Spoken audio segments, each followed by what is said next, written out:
Hello, welcome. Dr. Sushma Singh this side. Today in Unit 13, Agrarian Classes and Categories, we are going to start our lecture with topic Agrarian Class Structure in India. As mentioned above, traditional Indian society was organized around the caste line. The agrarian relations were governed by the norms of Jajmani system. However, Jajmani relations began to disintegrate after the colonial rulers introduced changes in Indian agriculture. The process of modernization and development initiated by the Indian state during the post-independent period further weakened the traditional social structure. While caste continues to be an important social institution in the contemporary Indian society, its significance as a system of organizing economic life has considerably declined.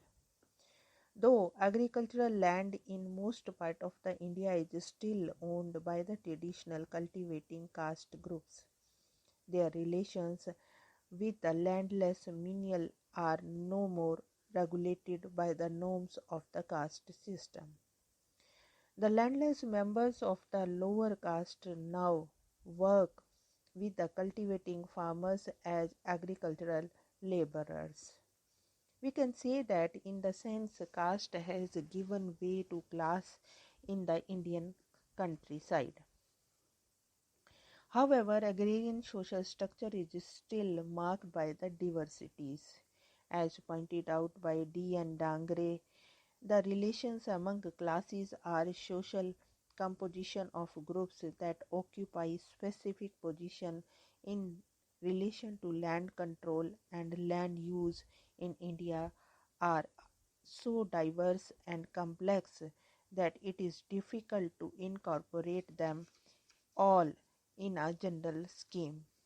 However, despite the diversity that mark the agrarian relations in different parts of the country, some scholars has attempted to club them together into some general categories. Among the earliest attempts to categorize the Indian agrarian population into a framework of social classes was that of a well-known economist. Thorner suggested that one could divide the agrarian population of India into different class categories by adopting three criteria. First, a type of income earned from land, such as rent or fruits of own cultivation or wages. Second, the nature of rights held in land, such as proprietary or tenancy, or the sharecropping rights or no rights at all. Third, the extent of field work actually performed, such as absentees who do no work at all, or those who perform partial work or total work done with the family labor, or the work done for others to earn wages. On the basis of these criteria, he suggested the following model of agrarian class structure in India. The one is Maliks,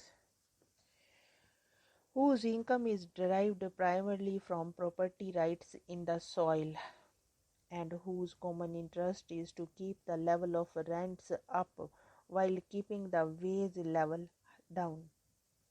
They collect rent from the tenants, subtenants, and sharecroppers. They could be further divided into two categories. First, the big landowners holding rights over large tracts extending over the several villages. They are absentee owners with absolutely no interest in land management or improvement. And the second, the rich landowners, proprietors with considerable holding but usually in the same village and although performing no field work, supervising cultivation and taking personal interest in the management and improvement of land. The second class is Kisans, Kisans are working peasants who own small plots of land and work mostly with their own labor and that of their family members. They own much lesser lands than the Maliks. They too can divide it into two subcategories. First, the small landowners having holding sufficient to the support a family. The second is substantial tenants who may not own any land but cultivate a large enough holding to help them sustain their families without having to work as wage laborers. The third class is Majdoors, who do not own land themselves and earn their livelihood primarily by working as wage laborers or sharecroppers with others. Thorner's classification of agrarian population has not been very popular among the students of agrarian change in India. Development of capitalist relation in agrarian sector of the economy has also changed the old class structure. For example, in most regions of India, the Maliks have turned into the enterprising farmers. Similarly, most of the tenants and sharecroppers among the landless Majdoor have begun to work as a wage laborers.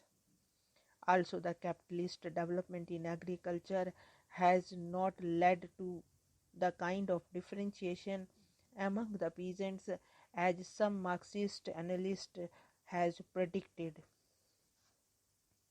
On the contrary, the size of the middle level cultivators has swelled. The classification that has been more popular among the students of agrarian social structure and change in India is the division of the agrarian population into 5 or 6 classes. In terms of categories, these have all been taken from the Lenin-Mao scheme. But in terms of actual operationalization, they are invariably based on ownership of land, which invariably also determines their relation with other categories of population in the rural setting, as also outside the village. Here we want to close this lecture. Thanks for listening.